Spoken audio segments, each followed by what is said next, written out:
Hello everyone, कैसे हैं सब लोग। स्वागत आप सबका केमिस्ट्री व्लॉग्स पे। मैं डीएन यादव और हम लोग आज कर रहे हैं सॉलिड स्टेट का लेक्चर 2 कंटिन्यू कर रहे हैं सॉलिड स्टेट को।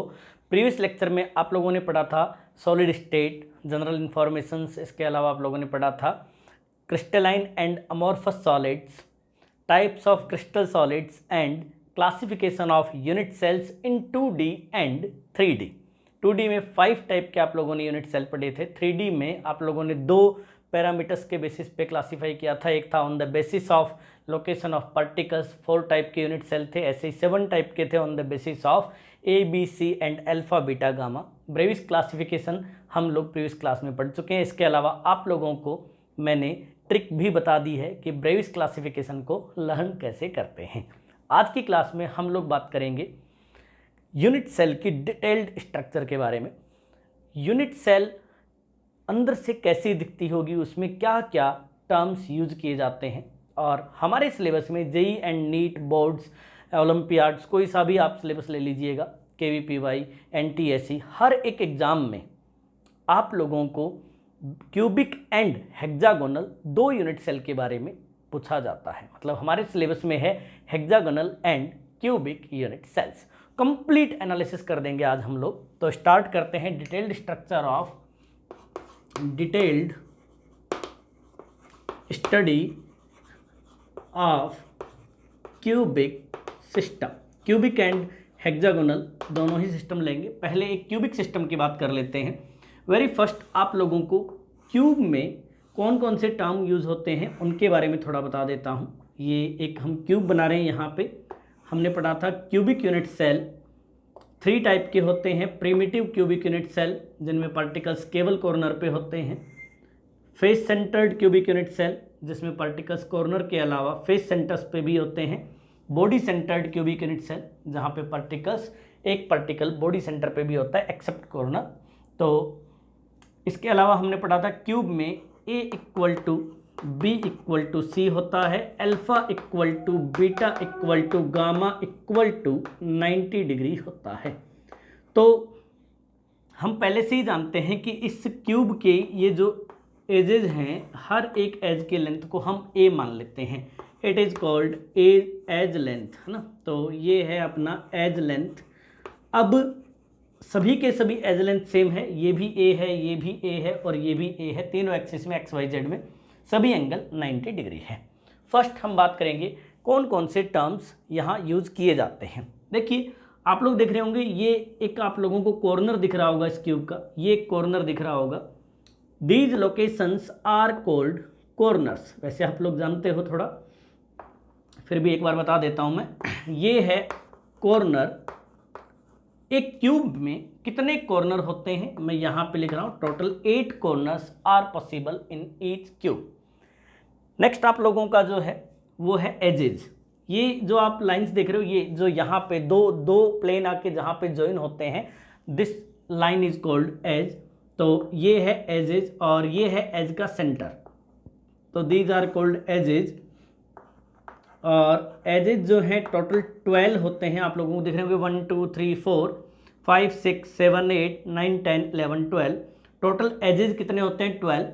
एंड टोटल एज सेंटर्स भी, हर एक एज पे एक सेंटर होता है। तो टोटल एज सेंटर्स भी कितने होते हैं प्यारों? 12 होते हैं। ऐसे ही इस क्यूब में फेस कितने होते हैं? एक फेस आप लोगों को मैं बताता हूँ। जैसे आप लोग इस फेस को जो है हम लाइन कर लेते हैं। इस फेस में मैंने लाइंस बना दिए कुछ। अब आप लोगों को ये सेपरेट ही दिख रहा होगा, हमने इसे कवर कर लिया है कुछ लाइंस खींच के। कुल मिला के आप लोगों को ये एक प्लेन दिख रहा होगा। जस्ट इसके सामने भी एक प्लेन आप लोगों को दिख रहा होगा। ऐसे एक ऊपर और एक नीचे 4, एक बैक साइड वाला प्लेन और एक फ्रंट साइड वाला प्लेन। इसका मतलब टोटल प्लेन्स कितने होते हैं? Total planes are 6। हर एक प्लेन को हम कहते हैं फेस। तो इन प्लेन्स को हम क्या कहते हैं? फेसेस। तो मैं यहाँ पे इनका नेम लिख देता हूँ फेसेस। टोटल फेसेस होते हैं 6। हर एक फेस के सेंटर पे, फेसेस के सेंटर हम कैसे फाइंड आउट करते हैं? फेस डायगोनल बना लेते हैं हम। फेस में चारों जो कॉर्नर्स हैं उन्हें आप ज्वाइन करिए तो एक सेंटर आप लोगों को दिखेगा। It is called face centre. It is called face centre. Face centre भी टोटल कितने होते हैं? 6, क्योंकि हर एक फेस पे एक सेंटर होता है। ये जो आप लाइंस देख रहे हो, these lines are called face diagonals, इन्हें हम क्या कहते हैं, फेस डायगनल्स। ऐसे ही आप लोग क्यूब के किन्हीं दो अपोजिट कॉर्नर्स को ज्वाइन करिए, आप लोगों को एक बॉडी पे एक सेंटर दिखाई देगा। This centre is called body centre, this centre is called body centre. ये अपनी माँ के एक ही पैदा हुआ था, ये हर एक क्यूब में एक ही होता है। And these lines are called body diagonals, these lines are called body diagonals. Body diagonals total कितने होते हैं वो देखो, कॉर्नर कितने होते हैं, 8। दो कॉर्नर को मिलाकर एक बॉडी डायगनल बनता है, मतलब टोटल बॉडी डायगनल कितने होंगे प्यारों, 4। बेसिक टर्मिनोलॉजी मैंने बता दिया आप लोगों को, corner, body diagonal, face diagonal, face centre, body centre, edge centre. ठीक, अब ऐसे ही हम बात करें तो कई टर्म यूज होते हैं, आप लोगों ने बहुत क्वेश्चंस में ऐसे देखा होगा, बहुत क्वेश्चंस में आप लोगों ने देखा होगा, alternate edges, alternate face centres, alternate edge centres, alternate corners. Alternate term कहाँ यूज होता है, तो यहाँ मैं आप लोगों को बता रहा हूँ अल्टरनेट टर्म्स, है ना, अल्टरनेट। अब पहला अल्टरनेट ले लेते हैं, अल्टरनेट कॉर्नर्स, अल्टरनेट कॉर्नर्स। देखिए अल्टरनेट कॉर्नर्स कैसे आप लोग डिफाइन करोगे, अल्टरनेट का मतलब एक छोड़ के एक आप लोगों को लेना है। तो देखिए मैं यहाँ पे क्यूब बना रहा हूँ, आप लोगों को बड़े आराम से समझ में आ जाएगा, और ये बहुत ज़रूरी है, खासकर जेईई के एग्जाम में सबसे ज़्यादा बार अल्टरनेट टर्म्स का यूज़ होता है, नीट में भी बहुत बार यूज़ होता है। तो यहाँ देखिए आप किसी एक कॉर्नर को चूज कर लीजिए, जैसे मैंने इस वाले कॉर्नर को चूज कर लिया, अब मुझे इसका सिर्फ अल्टरनेट लेना है। तो देखिए ये इसके जस्ट कंटिन्यूअस है, ये इसके जस्ट कंटिन्यूअस है, और ये इसके जस्ट कंटिन्यूअस है।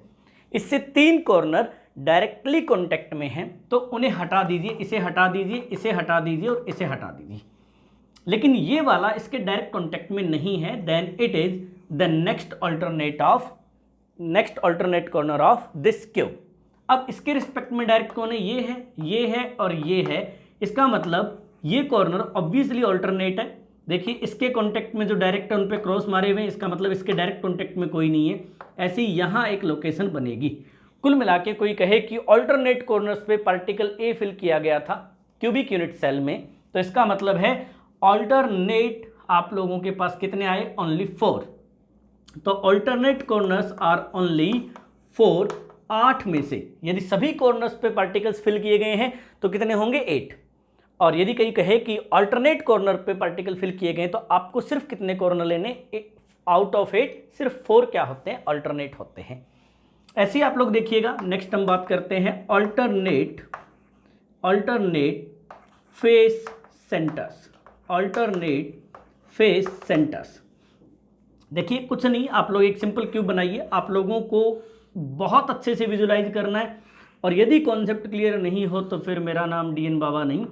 आप लोगों को इसके बाद सॉलिड स्टेट का कोई क्वेश्चन बनाने में दिक्कत आ जाए तो मेरे को बता देना, हम कॉन्सेप्ट का पीछा नहीं छोड़ेंगे। तो प्यारे बच्चों देखिए मैंने एक ऊपर वाला फेस चूज कर लिया, और इस पर मैंने एक फेस सेंटर मैंने चूज कर लिया, ये आप लोग देख रहे होंगे, ये है एक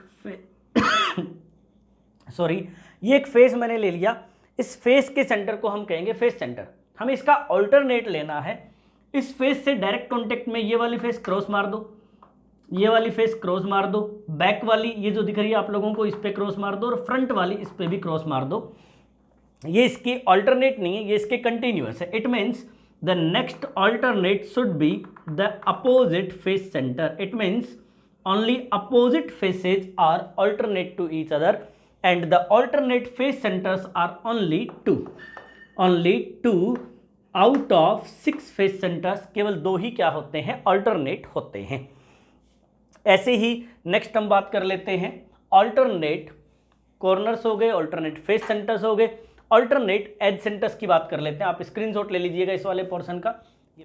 तो हम बात कर रहे थे alternate face centre, alternate corners. ऐसे ही आप लोग कह सकते हो अल्टरनेट एजेज और एज सेंटर्स। यार ये तगड़ा है ना, एजेज और एज सेंटर्स दोनों ही हम बात कर लेते हैं। एज सेंटर्स की भी बात कर लेते हैं और एजेज की भी बात कर लेते हैं। अब देखिए एक क्यूब बना लीजिए बहुत सिंपल सा।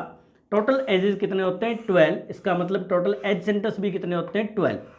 अब देखिए हर एक एज को आपको कंसिडर करना पड़ेगा। जैसे मैंने इस वाले एज को ले लिया, अब इस एज के रिस्पेक्ट में ये कैसा है, कंटिन्यूस है, ये कैसा है, कंटिन्यूस है, ये कैसा है, कंटिन्यूस है, ये कैसा है, कंटिन्यूस है, कट मार दीजिए। लेकिन ये इसका कैसा है, अल्टरनेट है। इसके रिस्पेक्ट में ये सब क्रॉस मार दीजिए जो भी कंटिन्यूस में आ रहे हैं। नेक्स्ट आप ले लीजिए ये वाला, इसके रिस्पेक्ट में ये और ये दोनों अल्टरनेट है, बीच में कोई नहीं आया, लेकिन इसके रिस्पेक्ट में ये कंटिन्यूस है। यहाँ वाला ले लीजिए, इसके रिस्पेक्ट में जो कंटिन्यूस उन पे क्रॉस लगे हुए हैं। कुल मिला के आप ये कह सकते हो, मैंने यहाँ पे एज सेंटर्स लिए, एजेज भी एक ही बात है, तो टोटल एज सेंटर्स हो चाहे एजेज हो, बोथ आर 4। कुल मिला के आप लोगों को समझ में आ गया।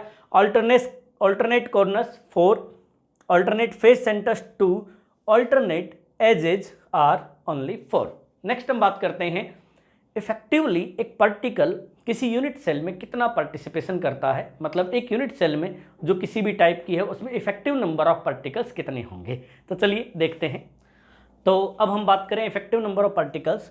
इसके लिए हम क्या करते हैं, एक क्यूब बना लेते हैं बढ़िया सा, ताकि आपको अच्छे से समझ में आए और एक ही बार में आप लोग समझ जाओ, आप लोगों को बार बार ये कमरे में जाके इमेजिन नहीं करना पड़े। सिंपली सोचिए, मैंने एक सिंपल सा यहाँ पे क्यूब बनाया आपके सामने, और इसी से मैं आप लोगों को बताऊंगा कि हमें क्यूबिक यूनिट सेल में जब पार्टिकल्स फेस सेंटर्स पे हों, पार्टिकल कॉर्नर्स पे हों, पार्टिकल्स जो है बॉडी सेंटर्स पे हों, या फिर कोई कैटाइन स्मॉल साइज के आयन जो है वो टेट्राहेड्रल वॉइड्स या ऑक्टाहेड्रल वॉइड्स में भरते हैं, जिनको हम बाद में बात करेंगे। लेकिन एज सेंटर्स पे भी पार्टिकल भरे जाते हैं स्मॉल साइज के। तो मैं क्या कर रहा हूँ, इस क्यूब को काट रहा हूँ यहाँ से, इसके 8 पार्ट्स कर लेता हूँ ताकि आपको एक साथ स्पेस में 8 यूनिट सेल्स दिखाई दे। कुछ नहीं कर रहे हैं हम लोग, सभी के बीच में एक एक ऐसी एक्स्ट्रा लाइन खींच लेते हैं, और इस तरह से टोटल आप लोगों को यहाँ पे क्या दिखाई देंगे, 8 क्यूब्स। ये एक यूनिट सेल नहीं है, अब मैं एक साथ 8 यूनिट सेल्स आप लोगों को दिखाने की कोशिश कर रहा हूँ ताकि आप लोग इफेक्टिव पार्टिसिपेशन को समझ पाएँ। कुल मिला के आप लोग देख पा रहे होंगे, मैंने इसके टोटल 8 टुकड़े कर दिए। These are total 8 unit cells, total 8 unit cells, not 1। इसे एक कंसिडर नहीं करें, ये टोटल 8 यूनिट सेल्स हैं। हर एक कॉर्नर पे पार्टिकल हो सकते हैं according to situation. Face centre unit cells हो सकते हैं, बॉडी सेंटर्ड हो सकते हैं। पहले हम सिंपल प्रिमिटिव यूनिट सेल की बात करते हैं। प्रिमिटिव यूनिट सेल में पार्टिकल्स कहाँ होते हैं, कॉर्नर्स पे। तो पहले देखते हैं कॉर्नर पे इफेक्टिव पार्टिसिपेशन कितना होता है। आप लोग जानते हो, हमने बहुत शुरू में कहा था कि each lattice point represent the constituent particle and we consider the all constituent particles are spherical। मतलब हर एक पॉइंट पे, डॉट पे एक स्फेयर है। अब स्फेयर मतलब फुटबॉल। आप यूँ मानिए कि हमारी जो डॉट है वो सेंटर ऑफ मास को रिप्रेजेंट करते हैं। रियली पार्टिकल क्या है, बाहर भी फैला हुआ है। तो इस सेंटर पे, इस वाले सेंटर पे देखिए, इट इज कॉर्नर। ये कॉर्नर है बच्चों, यदि आप ढंग से देखोगे तो ये एक कॉर्नर है, और इस कॉर्नर में एक स्पेशल बात है, ये स्फेयर रखा, एक बड़ा सा फुटबॉल रखा हुआ, ऐसे सोचिए। टोटल इस स्फेयर में, ये 3D में यदि आप सोचोगे एक बड़ा सा स्फेयर है, इससे अटैच्ड डायरेक्टली कितने यूनिट सेल हैं। तो आप लोग देखिएगा, नीचे वाले यूनिट सेल, ये 1 हो गया, ये 2 हो गया, ये 3rd, ये 4th, ये 5th, ये 6th, ये 7th, ये 8th। इसमें टोटल 8 यूनिट सेल्स हैं, और इस वाले पे ये सारे के सारे इस कॉर्नर पे एक दूसरे से अटैच होते हैं। मतलब आप ये कह सकते हो, this corner is common for these all 8 unit cells. इन सभी क्यूबिक यूनिट सेल के लिए ये कॉमन है। सोचिए कि नहीं, 8 जनों के पास एक कॉमन थिंग है, इसका मतलब 8 का उस पर इक्वल क्या है, राइट्स हैं। ऐसे ही इस स्फेयर के 8 टुकड़े हो गए, और 1/8 पार्ट जो है एक यूनिट सेल के हिस्से में आएगा। 1/8 पार्ट एक यूनिट सेल के हिस्से में आएगा। तो यदि आप सोचोगे तो वो इस तरह से एक छोटा सा पोर्शन जो है वो इस यूनिट सेल में होता है। मतलब कॉर्नर पे हम कहेंगे इफेक्टिव पार्टिसिपेशन। आप ऐसे समझ लीजिए, बहुत ज़्यादा इमेजिन करने की ज़रूरत नहीं है। तो आप यूँ मानिए कि कॉर्नर वाला पार्टिकल रियली कितने यूनिट सेल में शेयर होता है, 8 यूनिट सेल्स में। किसी कॉर्नर को उठा लो, आप सोच रहे होंगे ये कोई भी कॉर्नर उठा लो, जैसे आप लोगों ने ये कॉर्नर उठाया, देखो यहाँ पे 1 2 3 4, आगे भी 4 यूनिट सेल होंगे, तो 4 and 4 8, ये भी 8 में शेयर होगा। इसे उठा लीजिए, इसे उठा लीजिए, यहाँ पे आप लोगों को दिख रहा होगा जैसे आप एक्सपेंड करेंगे, क्योंकि पूरा का पूरा क्रिस्टल आइडेंटिकल होता है, सेम यूनिट सेल रिपीट होते हैं, तो हर एक कॉर्नर पार्टिकल के एक्चुअल में 1/8 पोर्शन को ही हम कंसिडर करेंगे एक यूनिट सेल में, क्योंकि उसमें 8 यूनिट सेल में अकेला स्फीयर शेयर करता है, तो एक के हिस्से में कितना आएगा 1/8। ऐसे ही दूसरी बात करते हैं कि पार्टिकल मान लेते हैं फेस सेंटर पे है। यदि वो फेस सेंटर पे है, किसी एक फेस सेंटर को उठा लेते हैं, जैसे एक फेस में ले लेता हूँ, ये वाला फेस ले रहा हूँ मैं, ये वाले फेस को मैं अंडरलाइन कर रहा हूँ, अंदर वाला बीच में है, एकदम बीच में, यहाँ पे आप लोग देख पा रहे होंगे, एकदम बीच वाले एक फेस सेंटर को फेस को मैंने अंडरलाइन कर लिया, कुछ इस तरह से मैंने मार्क कर दिया है। आप लोगों को दिख रहा होगा, वो अलग ही नज़र आ रहा होगा, अब शायद आप लोगों को शायद समझ में आ जाए। ये इन 2 यूनिट सेल के बीच का एक फेस है। हर एक फेस सिर्फ 2 ही यूनिट सेल का कॉमन होता है, और इस फेस के सेंटर पे यहाँ पे एक पार्टिकल होगा। क्योंकि ये स्फीयर है, बताओ ये कितने यूनिट सेल में गया, आधा इधर आधा इधर, क्योंकि 2 ही यूनिट सेल थे जिसमें ये क्या था, फैला हुआ था 2। आप ऐसे मान सकते हो, आपके कमरे की दीवार के सेंटर पे क्या बना दो, एक बड़ा सा स्फीयर लगा दो, आधा इस कमरे में रहेगा, आधा बगल वाले कमरे में रहेगा। तो आप ये कह सकते हो at face centre the effective participation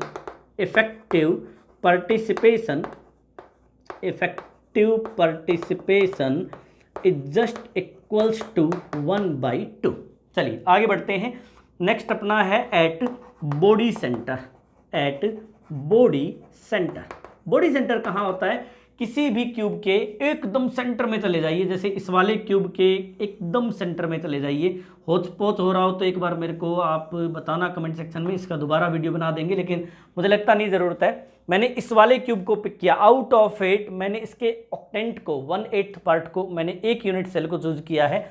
इसके बॉडी के सेंटर पे है ये। यदि आप अपना कमरा ज्यूम कर पा रहे हो तो कमरे के एकदम सेंटर में, बीच में जो 6 फेसेज है उनके सेंटर में बीच में एक स्फीयर रख दीजिए। इसका किसी दूसरी यूनिट सेल से कोई लेना देना नहीं है, तो obviously the effective participation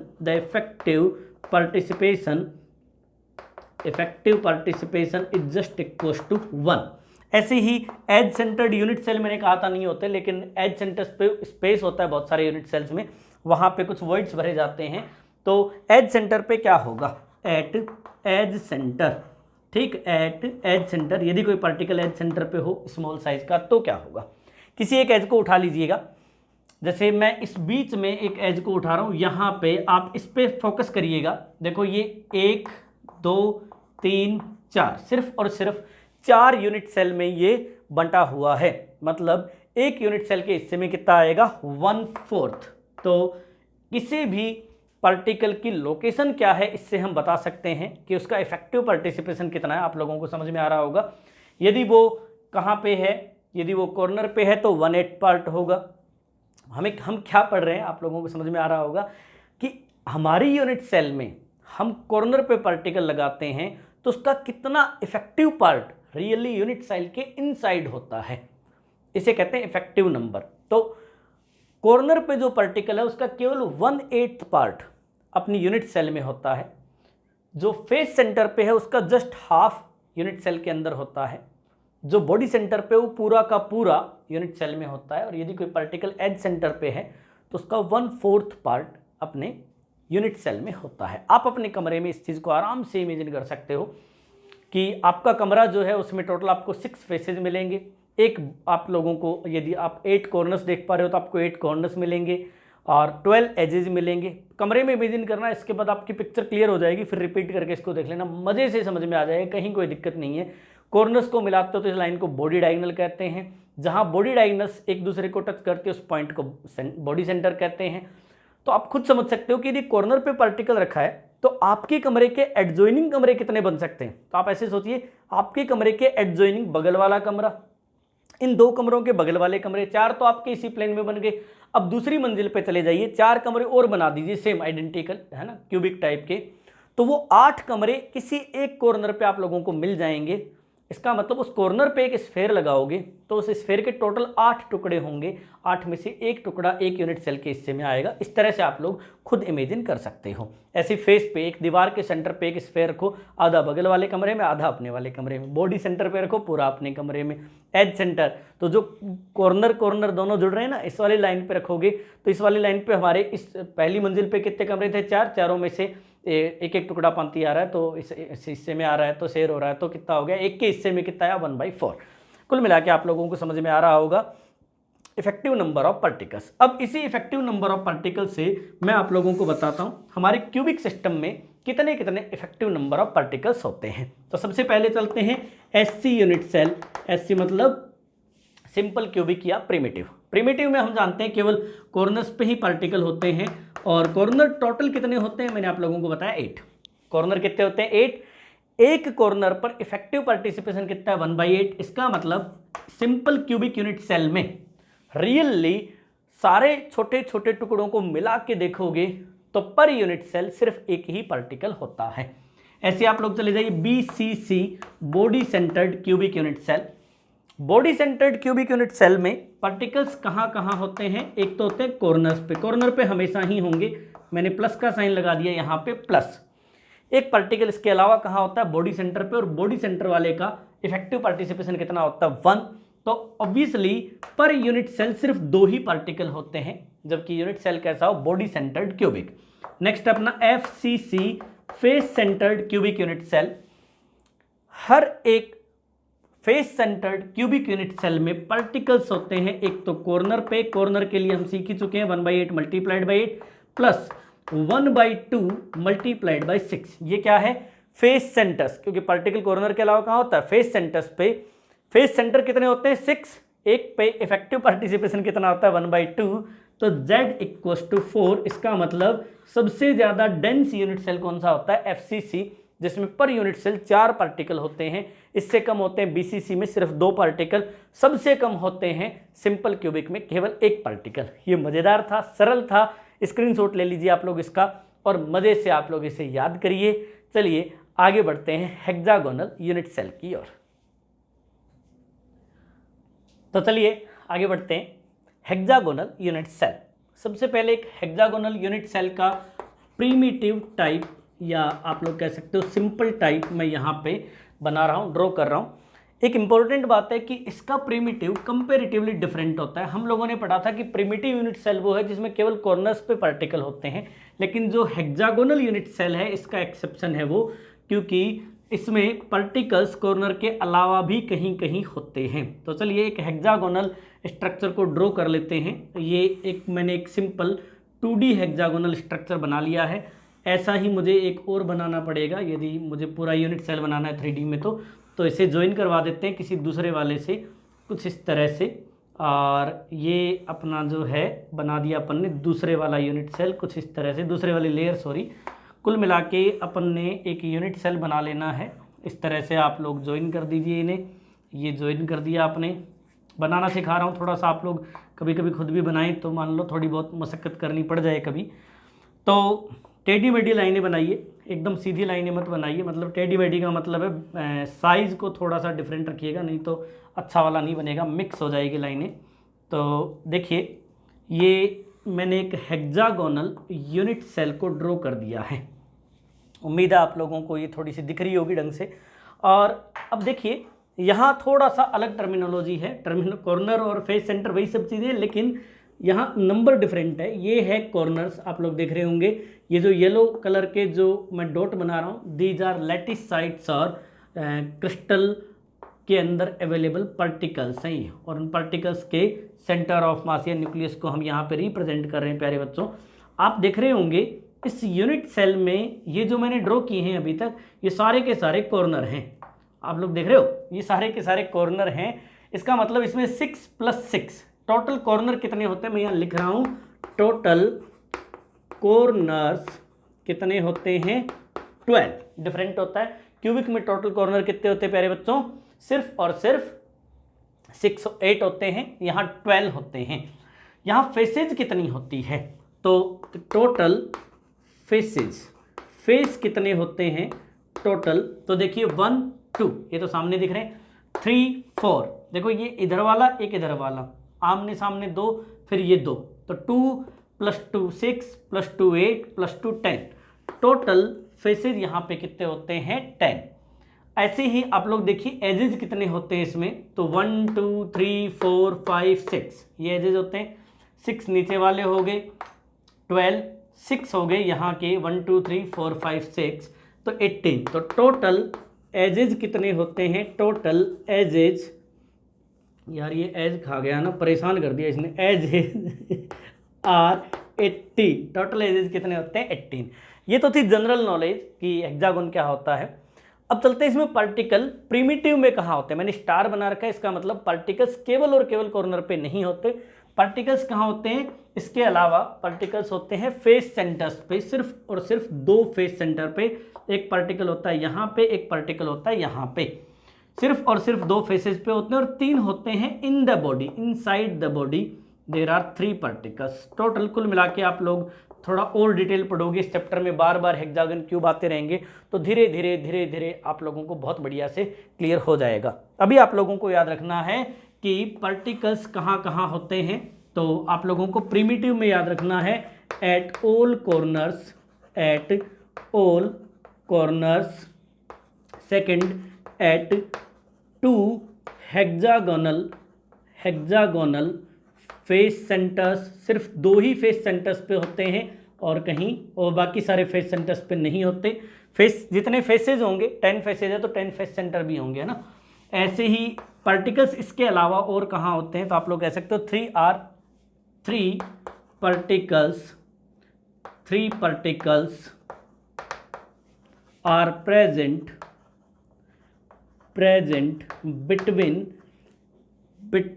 between की बजाय लिख देते हैं इनसाइड द हेक्सागन, मतलब 3 जो हैं वो हेक्सागन के अंदर भी होते हैं। अब देखते हैं effective participation, effective number of particles कितने होते हैं। इफेक्टिव पार्टिसिपेशन या इफेक्टिव नंबर ऑफ पार्टिकल कितने होते हैं, तो effective number of particles calculate कर लेते हैं। इफेक्टिव नंबर ऑफ पार्टिकल्स है ना, Z कितना होता है। देखिए प्यार से समझिएगा, किसी भी कॉर्नर पे जो पार्टिकल है उसके 1/6 हिस्सा आता है यूनिट सेल में। कैसे समझिएगा, मैं पहले कॉर्नर आप लोगों को समझाने की कोशिश कर रहा हूँ। एट कॉर्नर पे कुछ इस तरह का सीन आप लोगों को दिखेगा। ये कॉर्नर है, ये इधर वाला हेक्सागन है, ये इधर वाला हेक्सागन है। कुल मिला के अपन एक लेयर में, एक प्लेन में, केवल 2D प्लेन में मैं आप लोगों को समझाने की कोशिश कर रहा हूँ कि 2D प्लेन में ये जो कॉर्नर वाला पार्टिकल है ये इस यूनिट सेल में होगा, इसके अलावा इस वाली यूनिट सेल में और इस वाली यूनिट सेल में, तीनों यूनिट सेल में होगा। ठीक, क्योंकि ये तो एक सिंगल यूनिट सेल है और क्रिस्टल में सेम यूनिट सेल ऊपर भी होगी, साइड में भी होगी, इधर भी होगी, इधर भी होगी, तो 3 हो जाएगी। ये 3 इनके ऊपर और रख दो, तो इस कॉर्नर का टोटल कितने यूनिट सेल में पार्टिसिपेशन होता है, टोटल 6 में ये बंट जाता है। इसका मतलब एक के हिस्से में कितना आता है 1/6। दोबारा से समझिएगा, इस वाले पार्टिकल को मैंने लिया है, ये इस यूनिट सेल में है जो आपको एट प्रेजेंट दिख रही है।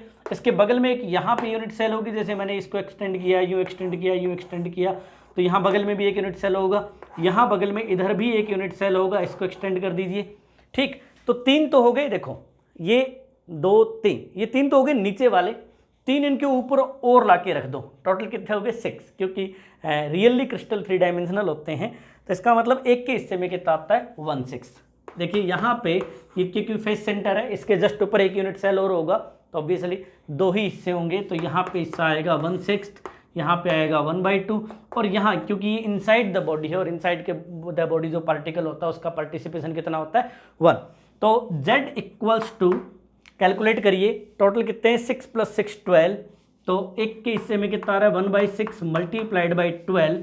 मैं यहाँ पे लिख देता हूँ, ये है कॉर्नर की वजह से, due to corner, plus 1/2 multiplied by 2, ये है कहाँ पे फेस सेंटर्स पे, कहाँ पे ये फेस सेंटर्स पे, प्लस 3 मल्टीप्लाइड बाई 1, मतलब इनसाइड द बॉडी जो है वो मैंने यहाँ पे ले ली। ठीक, अब मेरे प्यारे बच्चों आप लोग आराम से समझ सकते हो, ये हो गए 2, ये हो गया 1 और ये हो गए 3, तो टोटल हो गए 6।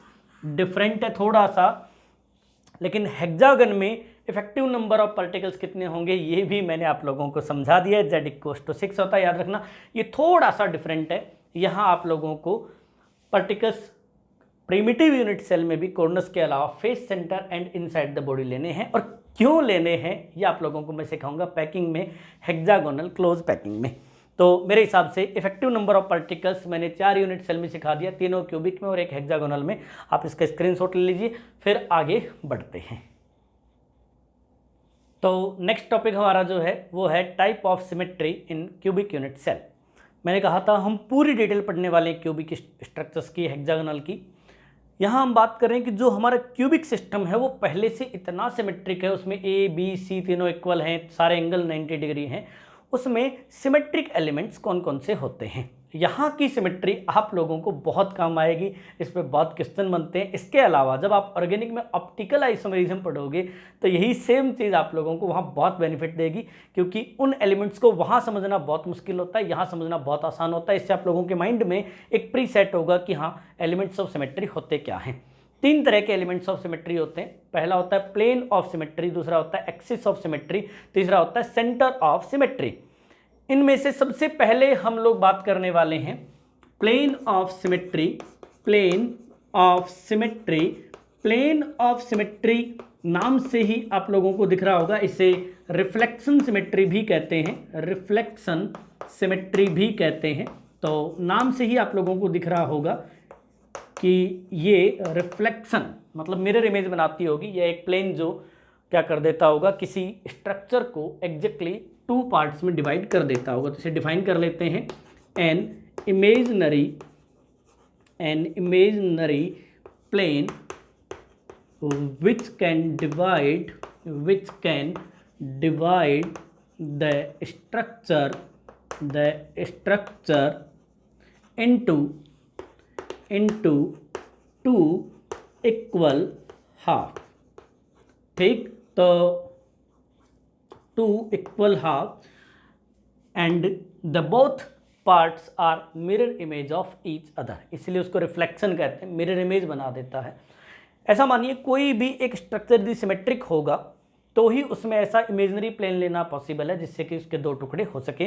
फॉर एग्जांपल अल्फ़ाबेट ए जो है, यदि आप इसको बीच में से काट दो तो ये इसका सिमेट्रिक प्लेन है, इससे जस्ट दोनों जो पार्ट बने वो एक दूसरे के क्या थे, मिरर इमेजेस थे। तो यहीं से हम सीखते हैं, क्यूब के बारे में बात करते हैं। क्यूब में किस तरह के प्लेन बनाने पॉसिबल हैं। तो मैं एक प्लेन यहाँ पे आप लोगों को बना के दिखा रहा हूँ, ध्यान से आप लोग देखिएगा, आप लोगों को समझ में आ जाएगा। मुझे क्यूब की हर एक सिमेट्री एलिमेंट को देखना ही देखना है। तो क्यूब को आप जितना अच्छे से समझोगे ये चैप्टर उतना शानदार होगा, क्योंकि हमारे सिलेबस में क्यूबिक एंड हेक्सागोनल 2 ही यूनिट सेल हैं प्यारे बच्चों। मैंने एक क्यूब ले लिया, अब मुझे एक प्लेन ड्रॉ करना है, एक ऐसा इमेजिनरी प्लेन जो इसके एग्जैक्टली 2 पार्ट कर दे। तो देखिए मैंने क्या किया, मैं यूं करता हूं, इन एज सेंटर्स को मिला लेता हूं। यदि मैं इन एज सेंटर्स को मिलाऊंगा तो यहाँ पे एक ये जो आपको डिफरेंट कलर दिख रहा है, एक्चुअल में डिफरेंट ये क्या है, एक इमेजिनरी प्लेन है, यहाँ पार्टिकल नहीं है। These dots are not particles, really it is an imaginary plane which can divide this structure into equal 2 halves। देखिए आप लोगों को मैं यहाँ पे से शेडेड कर देता हूँ, आप लोगों को बहुत आराम से समझ में आ रहा होगा। थोड़ा सा टेढ़ा बन गया लेकिन ये सीधा एकदम एग्जैक्टली ये 2 पार्ट करता है इस क्यूब के। ये रेक्टेंगुलर दिखता है जब आप इस साइड से किसी व्यू से देखते हो, तो इसीलिए इसका जो नेम है वो क्या है, रेक्टेंगुलर। तो इसका नेम है rectangular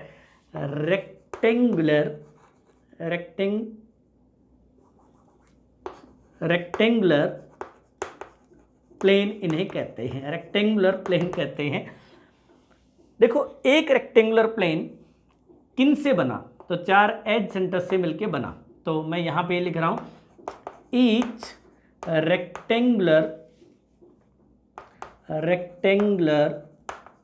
plane is formed by joining, थोड़ा सा फॉन्ट थोड़े से छोटे हैं तो क्योंकि यहाँ पे इतनी चीज़ें आएगी नहीं, फिर joining 4 edge centres, 4 edge centres, 4 edge centres को मिलाते हैं तो एक रेक्टेंगुलर प्लेन बनता है। अब देखिए एज सेंटर्स कितने होते हैं, 12। तो हम जानते हैं कि टोटल 12 होते हैं, 4 से 1 बनता है, तो इसका मतलब 3 प्लेन्स आर पॉसिबल। देखिए अब आप लोग कहोगे यार ये जल्दी से बता दिया, आप लोग पता ही नहीं क्या था ये। मैं कह रहा हूँ 4 एज सेंटर को मिला लो कमरे में तो एक प्लेन बनेगा। एज सेंटर कितने, 12। तो टोटल कितने प्लेन बनेंगे, तो देखो कमरे में क्या करो, जहां आप खड़े हो ऐसे ही सोचो, सामने वाले 2 एज सेंटर लो, 2 अपने बगल वाले लो, इनको मिलाओ, एक प्लेन बन जाएगा। कमरा आधा ऊपर आधा नीचे। ऐसे ही क्या करो, आपके जस्ट ऊपर वाला कॉर्नर यहाँ लो, फिर सामने लो, फिर इस तरह से एक बनाओ, फिर ऐसे हो जाएगा। ऐसे ही क्या करो, ये इसके जस्ट तीसरा वाला भी बना दोगे। अब ये कैसे बनाओगे, मैं यहाँ आप लोगों को तीनों बना के दिखाता हूँ एक ही क्यूब में। ये हवा में इमेजिन करने के लायक काम है नहीं। तो और आप लोगों को बहुत एनिमेशन देखना, कई बार क्या होता है हम लोग क्या करते हैं एक ही चीज़ के पीछे पड़ जाते हैं और इतना टाइम वेस्ट कर देते हैं, ज़रूरत नहीं है। आप लोग देख पा रहे होंगे, मैं आपको आराम से यही इमेजिन करा दूंगा, कोई एनिमेशंस की रिक्वायरमेंट नहीं है मेरे प्यारों, बहुत बढ़िया से इमेजिन हो जाएगा। आप लोग देख रहे होंगे एकदम कतई प्यारा सा, है ना, शानदार सा आप लोगों को एक प्लेन यहाँ पे दिखाई दे रहा है। एक थर्ड प्लेन और बनेगा, वो बनेगा इन वाले एज सेंटर्स को मिलाने से। तो यहाँ वाले एज सेंटर्स मिला देता हूँ मैं। ये देखिए आप लोग देख पा रहे होंगे एग्जैक्टली मैंने क्या किया, 4 एज सेंटर्स मिलाए। कुल मिला के आप लोग कह सकते हो मेरे प्यारों, ये वाला आप लोग देख रहे हो अंदर की साइड से ये। अब इससे क्या होगा, थोड़ा आप लोगों को कम दिखेगा ऊपर वाला पोर्शन, लेकिन फिर भी शायद आप लोग समझ पा रहे होंगे कि ये आराम से हमने 3 प्लेन ड्रॉ कर दिए हैं। ये 3 प्लेन मैंने यहाँ पे ड्रॉ कर दिए हैं मेरे प्यारों, शायद आप समझ गए होंगे। इस तरह से देखिए, बहुत अच्छे से तो नहीं दिख पा रहा होगा, ये थर्ड वाला थोड़ा सा दिक्कत है, तो इसमें थोड़ा सा कोशिश और कर लेते हैं, थोड़ा सा टाइम और लगेगा। ये लो जी, ये तैयार है ना। 3 आप लोगों को दिख रहे होंगे, एक यूं और एक यूं। 3 इस तरह के टोटल प्लेन होते हैं। तो यहाँ मैंने लिख दिया total 3 rectangular planes are possible. ये कैसे हैं, रेक्टेंगुलर। दूसरे टाइप के जो होते हैं, सेकंड टाइप जो है, ये होते हैं diagonal planes. Diagonal planes diagonal से बनते हैं। तो यहाँ पे मैं एक बना के दिखाता हूँ आप लोगों को, फिर बाकी सब जो है वो हम इमेजिन करेंगे प्यार से। तो इसकी तरह मिक्स नहीं करेंगे, फिर हम अलग अलग बना देंगे। तो आप देखिएगा मैंने क्या किया, बॉडी डायगोनल कहाँ होती है आप लोग जानते हो, बॉडी डायगोनल होती है कुछ इस तरह से यूँ। तो क्या करो, 2 एजेस को मिला दो। एक बना के दिखाता हूँ, आप लोगों को खुद ही समझ में आ जाएगा। ये डायगोनल प्लेन क्यों है, क्योंकि इसमें डायगोनल आती है।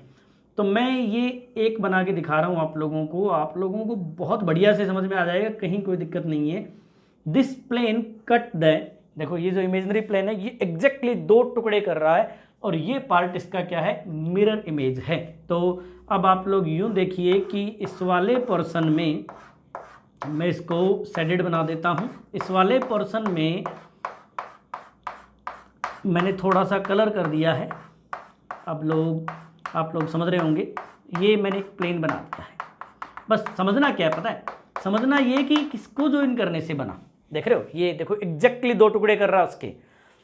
ऐसे आप यहाँ से बनाओगे, ऐसे यहाँ से बनाओगे, ऐसे वहाँ से बनाओगे। अब काउंट करने हमें कितने हैं, तो इसकी ट्रिक क्या है, सीधा सीधा देखो ये किससे मिलके बना, एजिज से मिलके बना। ये किससे मिलके बना, एजिज से मिलके बना। तो each plane is formed by joining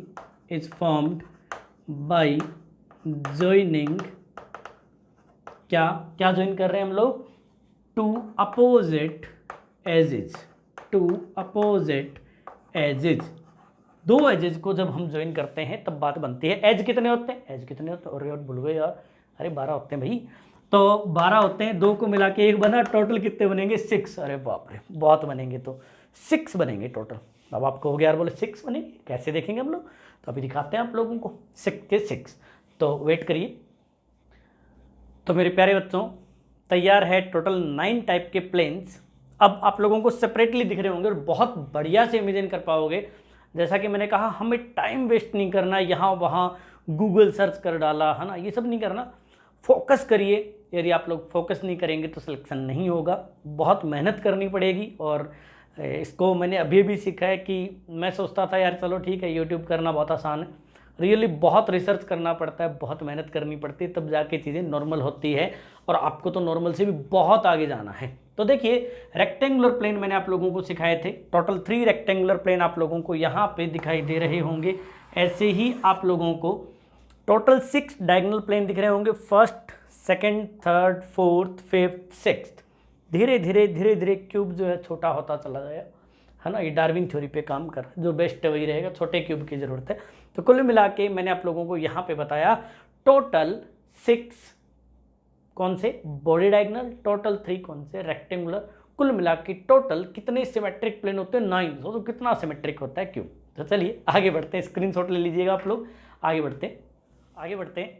आगे हम बात करेंगे एक्सिस ऑफ सिमेट्री, या आप रोटेशनल सिमेट्री से कह सकते हैं।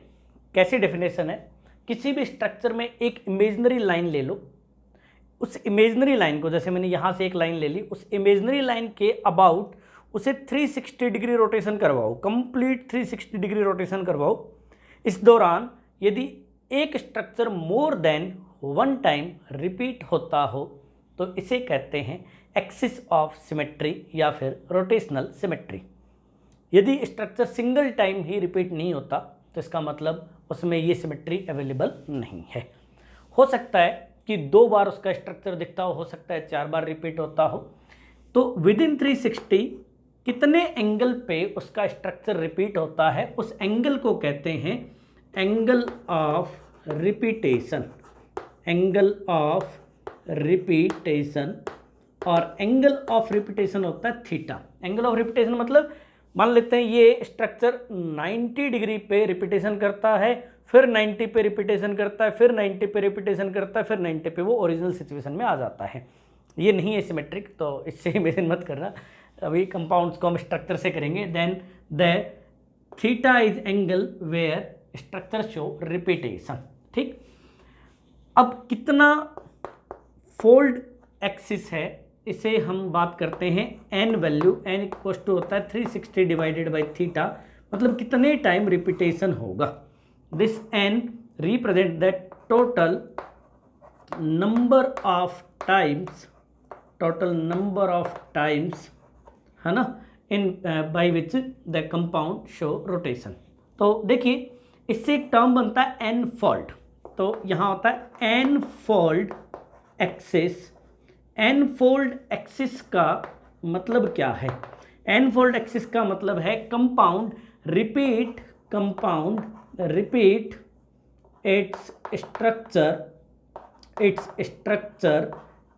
एन टाइम वो कंपाउंड अपने स्ट्रक्चर को रिपीट करता है। तो कहीं मिला 2 फोल्ड, इसका मतलब विद इन 360 डिग्री 2 बार आपको सेम स्ट्रक्चर मिलेगा। 3 फोल्ड 3 बार सेम स्ट्रक्चर मिलेगा। 4 फोल्ड 4 बार सेम स्ट्रक्चर मिलेगा। 6 फोल्ड 6 टाइम स्ट्रक्चर मिलेगा, इस तरह से। तो चलिए अब बात करते हैं हमारे क्यूब में क्या हालात हैं। तो वेरी फर्स्ट हम बात करेंगे 4 फोल्ड। इनकी नेमिंग ऐसी ही होती है, तो इस फोल्ड वाले सिस्टम को ढंग से समझिएगा, रिपीट कर लीजिए चाहे वीडियो को। 4 फोल्ड एक्सिस का मतलब 4 टाइम रिपीटेशन। फिर से सुन लो, एक स्ट्रक्चर 360 डिग्री एक इमेजिनरी एक्सिस पे, जैसे ये इमेजिनरी एक्सिस है, एक स्ट्रक्चर को घुमाओ पूरा, यहाँ से शुरू करो वापस यहीं लेके आओ एक पॉइंट को। 360 के ड्यूरिंग वो कितनी टाइम अपने स्ट्रक्चर को रिपीट करता है, आइडेंटिकल स्ट्रक्चर को रिपीट करता है, उसे कहते हैं एन टाइम। और एन टाइम से हम रिप्रेजेंट करते हैं एक टर्म एन फोल्ड। 4 फोल्ड, मैं यहाँ पे क्यूब बना रहा हूँ, आप लोग आराम से समझिएगा। अपन क्योंकि क्यूब की डिटेल स्ट्रक्चर पढ़ रहे हैं यहाँ पे, तो क्यूब क्या है पहले ही हमने पढ़ा कि बहुत सिमेट्रिक स्ट्रक्चर है, इतने सारे प्लेन बनते हैं इसमें। मैंने एक क्यूब ले लिया। अब ऐसा करो, एक इमेजिनरी अपन क्या लेने, एक्सिस लेनी है। तो इन 2 फेस सेंटर्स को ज्वाइन करा के एक एक्सिस बना दो, कुछ इस तरह से। 2 फेस सेंटर्स ज्वाइन कराओ और ये एक एक्सिस बना दो, और इस एक्सिस पे 360 डिग्री क्या कर दो, रोटेट कर दो। ठीक, आप देखिएगा अभी आप लोगों के पास ये है फेस, ये जो इस फेस को हम 1 नंबर दे देते हैं। जैसे ही रोटेट करोगे 90 के बाद आ जाएगा सेकंड फेस, फिर और रोटेट करोगे 3rd फेस, फिर और रोटेट करोगे 4th face. With in 360 degree 4 time same face आप लोगों को दिख रहा होगा, क्योंकि क्यूब के सभी फेसेस क्या होते हैं, आइडेंटिकल होते हैं। इसका मतलब ये कैसी होगी, 4 फोल्ड। इसको 4 फोल्ड क्यों कहा, क्योंकि 4 टाइम रिपीट हो रही है स्ट्रक्चर। तो आप ये कह सकते हो यहाँ पे थीटा कितना होगा, तो थीटा होगा 90 डिग्री। 90 डिग्री पे स्ट्रक्चर रिपीट होता है, इसलिए 360 में कितने हो जाएंगे, 4। अब ये ऐसे कितने बनेंगे, तो बहुत आसान है, पिछले वाला ही तरीका है। दो फेस सेंटर से क्या बनता है, एक फोर फोल्ड एक्सिस बनता है, तो है ना, बाय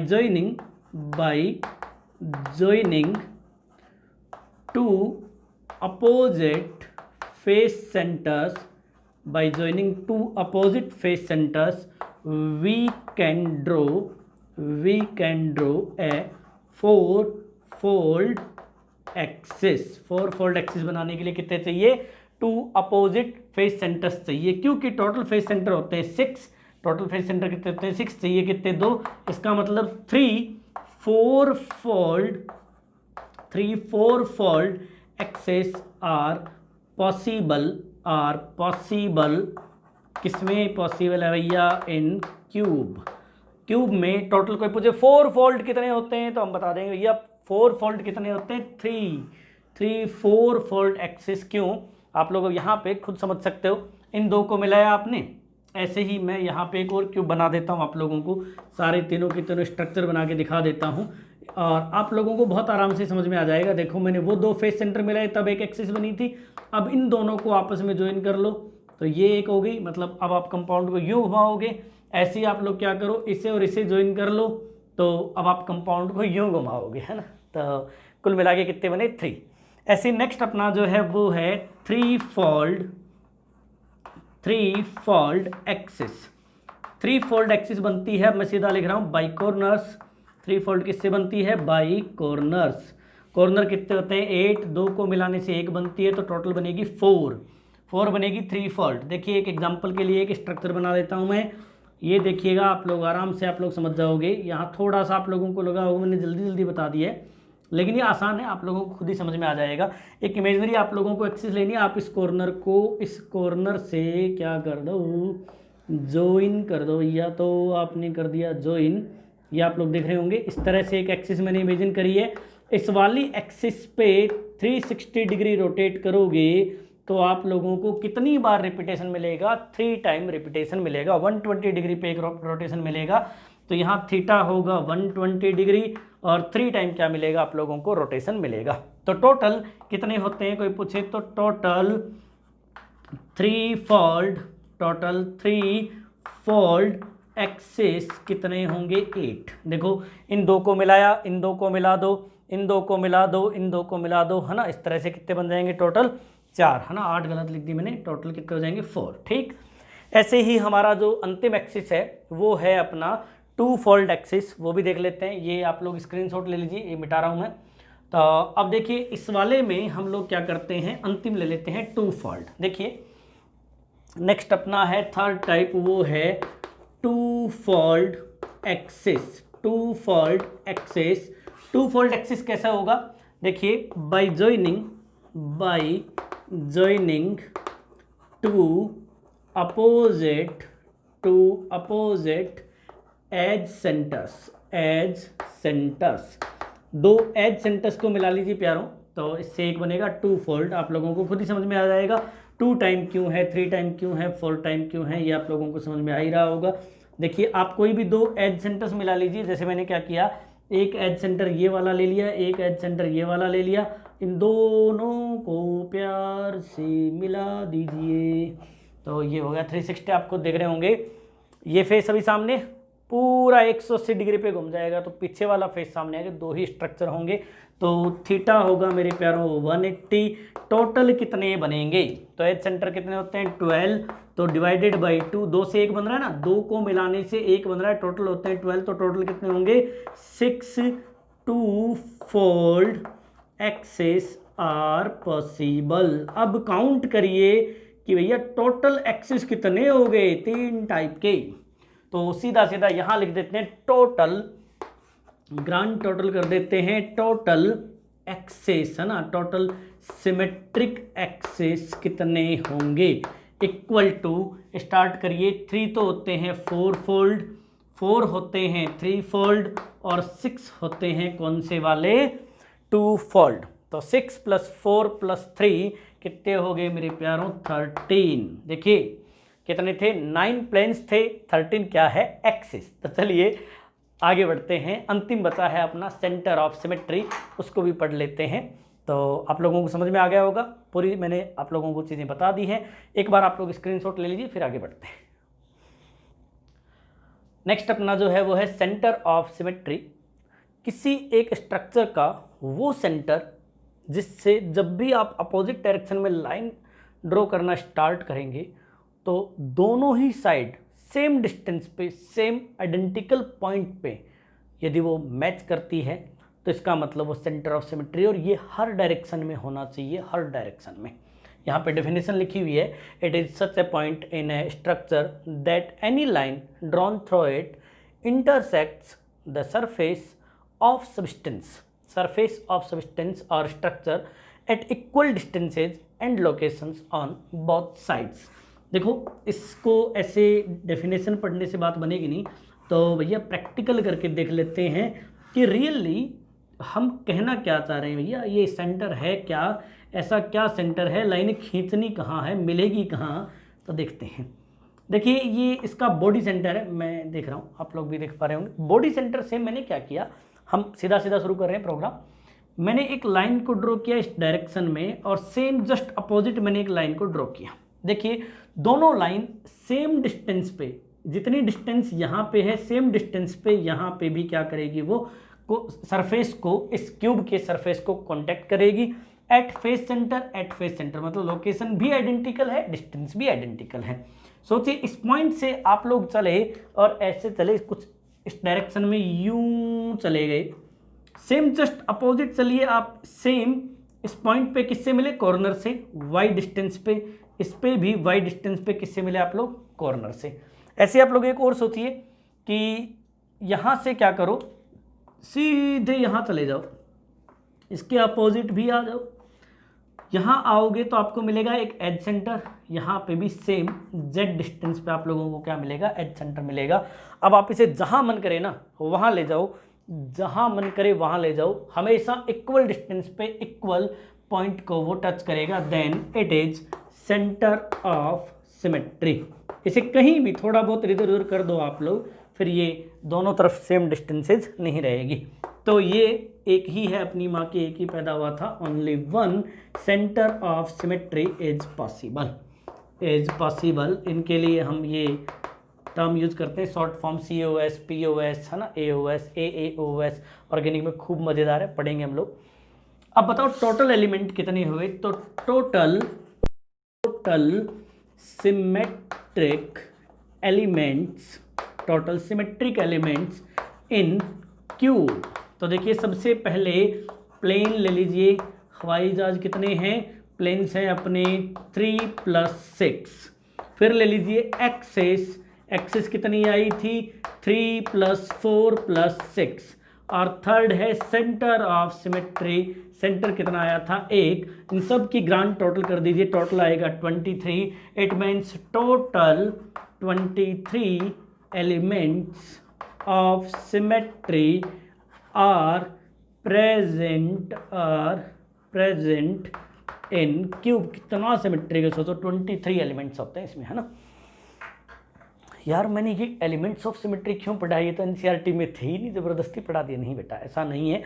एक्चुअल में हम लोग ये सारे कॉन्सेप्ट जो आज मैंने आप लोगों को अभी बताए, इन सबको क्वेश्चंस पे अप्लाई करने वाले हैं। तो क्वेश्चन बनते कैसे हैं, ऐसे कौन से क्वेश्चन होते हैं जिनमें सिमेट्रिक एलिमेंट का यूज़ होता है, ऐसे कौन से क्वेश्चन होते हैं जिनमें इफेक्टिव पार्टिसिपेशन का यूज़ होता है। इफेक्टिव पार्टिसिपेशन Z जो आपने आज पढ़ा था वो तो फिर भी NCERT में उसके क्वेश्चन हैं, लेकिन सिमेट्री के क्वेश्चन तो नहीं है। तो मैं आप लोगों को बता दूं, JEE और नीट में इसके क्वेश्चन हर बार आए हैं। कैसे आए हैं चलिए देखते हैं, कैसे क्वेश्चन बनते हैं देखते हैं। तो इसका एक बार स्क्रीनशॉट ले लीजिए, फिर आगे बढ़ते हैं। तो चलिए अब टाइम है प्रैक्टिस का। हमने इतनी देर जो पढ़ा, क्या हम उससे कुछ क्वेश्चन बना पाएंगे। क्वेश्चन के बारे में यहाँ सबसे पहले मैं आप लोगों को बता दूं, क्वेश्चन आप लोगों के सामने ही बनाऊंगा ताकि आप लोगों को क्वेश्चन सोचना आ सके कि हाँ यार किसी पे क्वेश्चन कैसे बनते होंगे। ये बहुत काम की है। जनरली क्या होता है, लोग बाग क्वेश्चन सीधे आप देखते हो, यार ये क्वेश्चन है ठीक है, उसके हिसाब से सोचते हो। यदि आप क्वेश्चन बनाना सीख गए, ये पहला टिप है, ये सबसे बड़े राज की बात, ये टॉप सीक्रेट है कि किसी टॉपिक पे आप क्वेश्चन बनाना सीख गए, फिर वो टॉपिक आपका है, पर्सनल है, आप उस पर कभी कोई गलती नहीं करोगे। इसीलिए मैं क्वेश्चन आप लोगों के सामने ही बना रहा हूँ। एक क्वेश्चन आप लोगों के लिए बना रहा हूँ मैं, देखिएगा कि particles A present at all corners, cube ले रहे हैं हम लोग ऑल कॉर्नर्स, पार्टिकल ए है कोई, वो सभी कॉर्नर्स पे है, B are present plus N T मतलब present at all edge centers. अब आप लोग कहोगे यार बोले सर आपने कहा था एज सेंटर्ड यूनिट सेल नहीं होते, मैं फिर बता देता हूँ, एज सेंटर्स पे स्पेस हो सकता है, फ्री स्पेस, और वहाँ पे स्मॉल साइज के अनोदर टाइप के पार्टिकल्स रखे जा सकते हैं। जैसे हमारा एक क्रिस्टल है आयरन का, यदि आयरन क्रिस्टल की बात करें तो उसमें आयरन के अलावा दूसरे टाइप का कोई पार्टिकल नहीं है, तो उसमें कोई एज सेंटर की बात नहीं करेंगे। लेकिन जब ए बी सी टाइप का कंपाउंड हो, जिसमें ए बड़े टाइप के स्फीयर हो सकते हैं, बी स्मॉल साइज के हो सकते हैं, तो अलग अलग साइज के पार्टिकल्स हो तो कुछ को हम एज सेंटर्स पे भी रख सकते हैं, क्योंकि यहाँ पे स्पेस होता है। और ये इसी चैप्टर में आप लोगों को बाद में समझ में आ जाएगा, जब हम वॉइड्स पढ़ेंगे तो आप लोगों को पता चलेगा वॉइड कहाँ कितने कैसे होते हैं। तो B are present at all edge centres and C are present at all face centres. ठीक, फाइंड द बेसिक स्टोइकियोमेट्री या फिर फॉर्मूला स्टोइकियोमेट्री एक ही बात है, फॉर्मूला ऑफ कंपाउंड। सबसे सिंपलेस्ट क्वेश्चन है, आपके सामने बनाया मैंने, आपके सामने इमेजिन किया है कि ए कहाँ है कॉर्नर पे, बी कहाँ है एजेस पे एज सेंटर्स पे, और सी कहाँ है फेस सेंटर्स पे। सबसे पहले मैं डायग्राम से सिखाऊंगा, क्योंकि शुरुआत है, ये क्वेश्चन पहला क्वेश्चन है, तो पहला प्यार पहला क्वेश्चन ये सब जो है वो बड़े इत्मीनान से करने चाहिए, है ना, वो याद रहते हैं ताउम्र। तो देखिए क्या करना है, आप लोगों को डिफाइन कर देना है कौन कहाँ है। ए कॉर्नर्स पे है, सभी कॉर्नर्स पे ए लिख दीजिए, टोटल 8 कॉर्नर्स होते हैं क्यूब में, तो आपने 8 ए लिख दिए। बी कहाँ है यार, ये ए बी कहाँ पे है, बी यहाँ है, यहाँ पे है, हर जगह बी है जहाँ जहाँ एज सेंटर्स होंगे। तो मैंने 12 एज सेंटर्स पे क्या लिख दिए, बी लिख दिए हैं। और बी के बाद में एक बात करते हैं सी की, तो सी जो है वो फेस सेंटर पे है, मतलब यहाँ पे है कुछ इस तरह से। बहुत कॉम्प्लेक्स नहीं, देखने में लग रहा होगा यार ये क्या, हमें समझ में नहीं आ रहा है ए बी सी है कहाँ पे। सीधा दिमाग में रखो आप, फेस सेंटर पे सी है, एज सेंटर्स पे बी है, और ए कहाँ है कॉर्नर्स पे। इस क्वेश्चन में इस डायग्राम की वैसे ज़रूरत नहीं पड़ेगी, क्योंकि यहाँ तो हमें जेड फाइंड करना है। जेड फॉर ए 1/8 कॉर्नर पे पार्टिसिपेशन होता है, 8 कॉर्नर होते हैं। जेड फॉर बी 12 एजेस होते हैं, 1/4 पार्टिसिपेशन होता है। और Z for C just equal to 1/2 multiplied by 6, तो सी होंगे 3, ए होगा 1, बी कितने होंगे मेरे प्यारे बच्चों 3, कुल मिला के 3 3 1। तो आप इस कंपाउंड का फॉर्मूला लिखेंगे, ए कितना है, 1, बी कितना है 3, सी कितना है 3। इस तरह से आपने फॉर्मूला बना दिया। अब इसके पार्ट 2 की बात करते हैं। पार्ट सेकंड में हमें हो सकता है कि इसको लेना पड़े, डायग्राम को लेना पड़े। इफ़ वी रिमूव, आप ही के सामने क्वेश्चन बना रहा हूँ तो आप अच्छे से समझिएगा। If we remove the all particles from any rectangular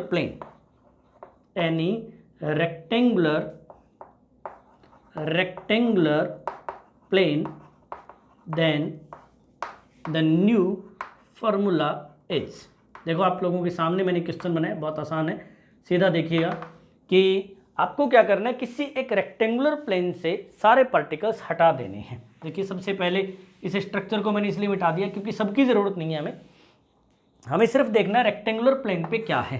तो ध्यान से देखिएगा, अभी सिमेट्रिक एलिमेंट मैंने आप लोगों को अभी भी पढ़ाए थे, तो आप लोगों को बहुत ही बढ़िया से बात समझ में आ जाएगी कि हाँ रियली रेक्टेंगुलर प्लेन होता कौन सा। कोई सा भी ले लीजिए जो आपका मन करे। मैंने यहाँ पे एक रेक्टेंगुलर प्लेन ले लिया, ये रेक्टेंगुलर प्लेन है, रेक्टेंगुलर प्लेन बनता है एज सेंटर्स को मिलाने से। इस पर जितने भी पार्टिकल्स थे मैंने सब रिमूव कर दिए। तो देखिए क्या क्या गया इससे, आप यहाँ देखेंगे तो यहाँ कौन था, बी था एज सेंटर पे, इस पे बी था, इस पे बी था और इस पे बी था। ये सबसे मस्त तरीका है काम करने का। सभी एज सेंटर्स पे कौन थे, बी थे। ऐसे ही फेस सेंटर भी आए, इस वाले फेस सेंटर पे सी था, सी था, ये सी था और ये सी था, 4 तो आगे फेस सेंटर, 4 आगे एज सेंटर। तो क्या करो, जो आपके पास पहले से अवेलेबल है उनमें से माइनस कर दो। तो सबसे पहले आप चलते हैं z ऑफ a, वो अभी भी 1 है क्योंकि a तो गया ही नहीं। z of b, effective number of b particles, तो पहले कितने थे 3, माइनस कर दीजिए, कितने चले गए 4 चले गए, लेकिन हर एक का पार्टिसिपेशन कितना है 1/4, मतलब 1 चला गया, पीछे कितने बचे 2। z ऑफ c, c देखिए तो पहले कितने थे c 3 थे, अब कितने चले गए 4 चले गए, लेकिन हर एक का पार्टिसिपेशन कितना है 1/2, मतलब 2 चले गए, कितना बचा 1। देखिए नया फॉर्मूला क्या हुआ, a फिर b कितने बचे 2, c कितने बचे 1, l। अब इससे आसान क्या ही होगा, मतलब मैं ये मानता हूँ कि इस क्वेश्चन को करने का जो हमारा सिस्टम है वो बहुत आसान है, विद इन सेकेंड्स हम प्रैक्टिस से इसे कर सकते हैं। आप लोगों के सामने मैंने क्वेश्चन बनाया है, आप लोगों के सामने मैंने सॉल्व किया, उम्मीद है आप लोगों को समझ में आया होगा। तो यदि समझ में आया तो लाइक करिए वीडियो को, ताकि मेरे को और ज़्यादा मोटिवेशन मिले। चलते हैं नेक्स्ट एग्जाम्पल पे। तो सेकंड क्वेश्चन पे चलते हैं, आप ही के सामने क्वेश्चन बनाऊंगा। देखिए, particles X form FCC unit cell, FCC unit cell मतलब एक्स पार्टिकल कहाँ कहाँ होंगे, at corners and at all face centres, and B occupy all edge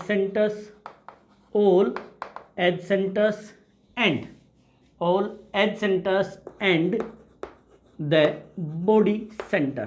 ये बॉडी सेंटर को भी ऑक्यूपाई करता है और सारे एज सेंटर्स को भी ऑक्यूपाई करता है। एक्स है तो एक्स के साथ वाई ले लेते हैं, Y.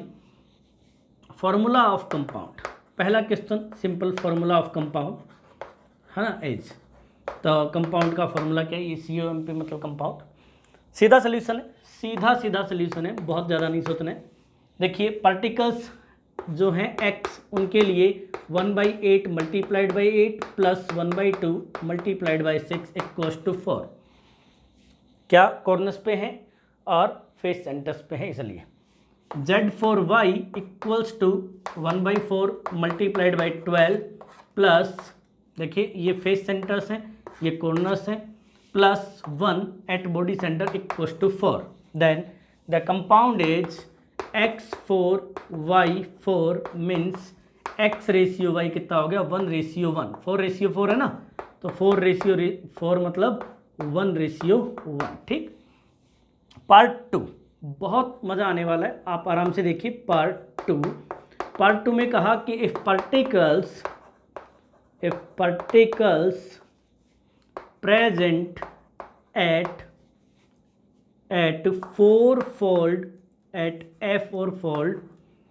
four-fold axis and a rectangular plane are removed, तो क्या होगा। then the new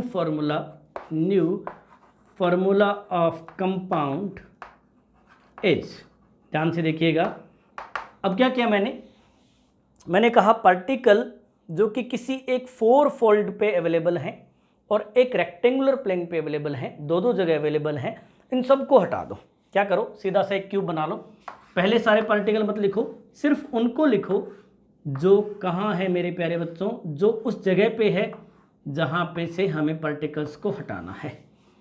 ठीक, तो एक रेक्टेंगुलर प्लेन ले लो, इसमें एक रेक्टेंगुलर प्लेन आप लोगों ने ले लिया कुछ इस तरह से, और यहाँ पे पार्टिकल कौन कौन से कहाँ है हमें पता है। देखो x पार्टिकल है फेस सेंटर पे, चारों x ले लिए मैंने। y जो है वो कहाँ पे है, y जो है वो एज सेंटर्स पे है, एज सेंटर से उठा लो, ये y है, ये y है, ये y है और ये y है। ये तो हो गया रेक्टेंगुलर प्लेन। अब हमें लेना है एक 4-फोल्ड एक्सिस, और 4-फोल्ड एक्सिस बनता किससे है, किन्हीं दो अपोजिट फेस सेंटर्स को मिलाने से। तो यहाँ पे 2 केस बनेंगे, तो मैं पहले आप लोगों के लिए यहाँ पे केस फर्स्ट डिफाइन करता हूँ। केस फर्स्ट ध्यान से देखना, if the plane and axis are present in same plane. देखिए इन सेम प्लेन मतलब वो जो आप एक्सिस ले रहे हो ना वो भी यहीं ले लो, ये वाली एक्सिस ले लो, ये वाली, ठीक। एक वाई जो है वो कहाँ पे होना चाहिए, एक वाई बॉडी सेंटर पे भी होना चाहिए, तो एक वाई मैंने ले लिया इस बॉडी सेंटर पे यहाँ से, ठीक। ध्यान से देखना, बहुत ध्यान से देखना, ये एक्स वाई में थोड़ा आपको कन्फ्यूजन हो सकता है तो मैं ढंग से ड्रॉ कर देता हूँ। ये वाई है, ये एक्स है फेस सेंटर वाला, ये वाई है एज सेंटर वाला, ये फेस सेंटर वाला एक्स है, ये वाई है एज सेंटर का, ये एक्स है फेस सेंटर का, और ये वाई है कौन सा वाला, ये वाला बॉडी सेंटर वाला, ये एक्स है, आप लोगों को दिख ही रहा होगा, ये वाई है, ठीक। केस फर्स्ट में मैंने क्या कहा, यहाँ पे दो मतलब ये मल्टीपल चॉइस वाला क्वेश्चन है जिसमें 2 आंसर सही हो सकते हैं। कौन कौन से पार्टिकल चले गए देखिएगा, x के लिए देखिएगा अब नया z कितना हो गया, z of x equal to पहले कितना था 4, ओरिजिनल वैल्यू लेना, रेशियो मत ले लेना गलती से। 4 में से कितने निकाल दो, x देखिए आप लोग तो 4 x निकल रहे हैं और हर एक x जो है कहाँ पे, फेस सेंटर पे, तो टोटल कितने निकल गए 2, तो x फाइनली कितने बचे 2, ठीक। ऐसे z ऑफ y निकाल लीजिए, z ऑफ y तो पहले कितने थे 4, पहले 4 थे हम जानते हैं, 4 में से एक तो ये निकल गया, तो एक तो ये निकाल दो और दूसरा कौन सा निकाल दो, देखो y कहाँ थे एज सेंटर्स पे, 4 मल्टीप्लाइड बाई 1/4 मतलब 2, तो z of y equals to obviously 2। इस स्थिति में केस फर्स्ट में जो हमारा आंसर आया वो आया x2 y2 मतलब same, there is no change in stoichiometry of this compound. Case second if plane and axis are perpendicular to each other, if both are perpendicular to each other, इसका diagram मैं यहाँ बना रहा हूँ तो आप लोग देखिएगा, यहाँ पे मैं डायग्राम बना देता हूँ उसका। यदि दोनों को मैं क्या कर लेता, एक दूसरे के परपेंडिकुलर ले लेता, देखो 2 पॉसिबिलिटी हैं, प्लेन को एक जगह कांस्टेंट कर लीजिए, एक्सिस को घुमाइए इधर उधर, तो एक्सिस कहाँ हो सकती है, इन 2 फेस सेंटर को मिला के, इन 2 फेस सेंटर को मिला के, और ऊपर और नीचे वाले फेस सेंटर्स को मिला के। तो इस केस में क्या होगा, आप लोगों का ये जो प्लेन है वो मैंने एज इट इज ले लिया, लेकिन इस बार मैं एक्सिस कौन सी ले रहा हूँ, जस्ट परपेंडिकुलर टू दिस। इस बार कौन कौन से पार्टिकल चले गए भैया, इस बार बहुत चले गए हैं, यदि आप ढंग से देखोगे तो ये सारे पार्टिकल जो मैं यहाँ डॉट डॉट बना रहा हूँ, ये सारे पार्टिकल भाग गए हैं। अब कहाँ चले गए, हमने निकाल दिए इससे। तो देखिए इमेजिनरी क्वेश्चंस बनते हैं सॉलिड स्टेट में। अब इस केस में आप लोग देखिएगा, इस केस में z कितना होगा, तो सबसे पहले हम बात कर लेते हैं z ऑफ x, यहीं इसको सोल्व कर लेता हूँ मैं। z of x equals to कितना होगा, पहले 4 था, 4 में से x कहाँ से निकला, ध्यान से देखिए 1 2, ये देखो x है, ये x है, ये x है, ये x है, ये x है, सारे के सारे फेस सेंटर निकल गए, मतलब 1/2 मल्टीप्लाइड बाई 6, तो पीछे कितना बचा 1 ओनली। ऐसी z ऑफ y देख लेते हैं, z ऑफ y कितना है, तो z ऑफ y पहले कितना था 4, अब इस स्थिति में z ऑफ y कितना है, तो 4 माइनस वही बॉडी सेंटर निकला, इसके साथ कोई ज़्यादा नया चेंज नहीं हुआ, ये y है, ये y है, ये y है, ये y है और ये y है, तो इसमें वही निकले z माइनस, इसमें इसको थोड़ा सा मैं नीचे लिख देता हूँ, यहाँ z of y equals to 4 minus 1/4 multiplied by 4 plus 1, इसे माइनस कर दीजिए, इक्वल टू 2 आएगा, ये इक्वल टू कितना आएगा 2 आएगा, यहाँ से इसे मिटा देते हैं। zx कितना आया 1, zy कितना आया 2, तो इस केस में जब आपका आंसर आया तो z ऑफ x आया 2, z ऑफ y आया 1, उल्टा लिख दिया मैंने, z ऑफ x आया 1, z ऑफ y आया 2, तो फॉर्मूला आ जाएगा xy2 is the answer of this question. तो मेरे प्यारों, उम्मीद है आप लोगों को समझ में आ गया होगा नॉर्मल कंडीशन में कैसे निकाला, यदि पार्टिकल रिमूव करे तो कैसे निकाला। अब देखो यहाँ पे वही टर्म यूज हो रहे हैं बार बार, rectangular plane, body diagonal plane, और 4 fold axis, 3 fold axis, 2 fold axis, center of symmetry, यही सारे टर्म पर लाखों क्वेश्चन बनते हैं। मैंने दोनों जो क्वेश्चन करे उनमें मैंने आपके सामने क्वेश्चन बनाया, आपके सामने सोल्व किया, उम्मीद आप लोगों को बढ़िया से समझ में आया होगा। अब आगे बढ़ते हैं नेक्स्ट क्वेश्चन पे। इस बार ऑल्टरनेट वाले टर्म्स को यूज करके देखते हैं। क्वेश्चन हम बना रहे हैं खुद से तो मज़ा आ जाएगा, मतलब कॉन्सेप्ट ऐसा क्लियर होगा कि इसके बाद आप लोगों को ये सब बहुत मज़ेदार लगने लगेगा। मान लेते हैं particles A are present eight alternate corners and particle B are present at alternate face centers और लास्ट अपन ले लेते हैं and particle C are present at alternate edge centers। देखो तीनों हैं, अपने को समझ में आ रहा होगा। ए कहाँ है? ऑल्टरनेट कॉर्नर्स पे। बी कहाँ है? ऑल्टरनेट फेस सेंटर्स पे। सी कहाँ है? ऑल्टरनेट, ये प्लस एंटी मतलब प्रेजेंट है ना, तो present at edge centres. Find the formula of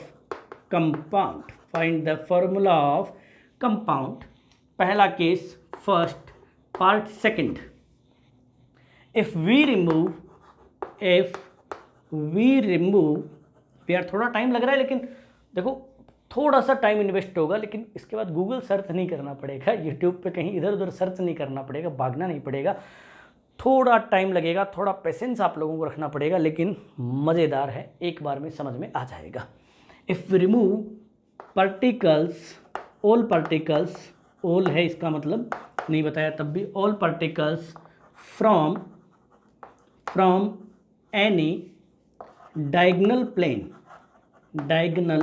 plane then the new formula of compound will B.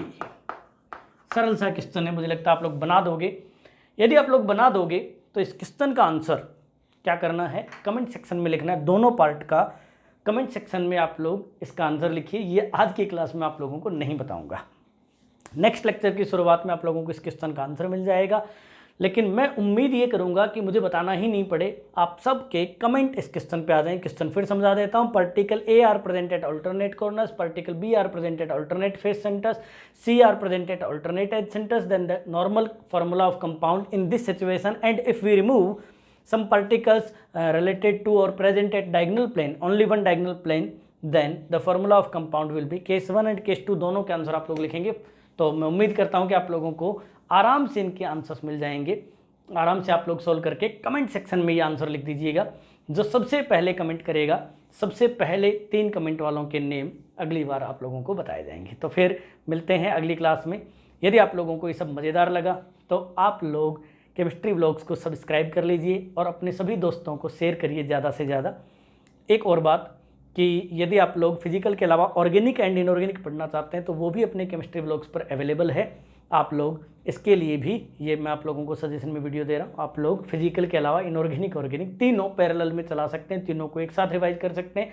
Inorganic periodic table से शुरू करिए मैंने, organic common name and IUPAC nomenclature से शुरू किया, फिजिकल को अपन ने सॉलिड स्टेट से स्टार्ट किया। तो प्यारे बच्चों, मिलते हैं अगली क्लास में। इसका स्क्रीनशॉट ले लीजिएगा, सॉल्व करिएगा और कमेंट जरूर से करिएगा।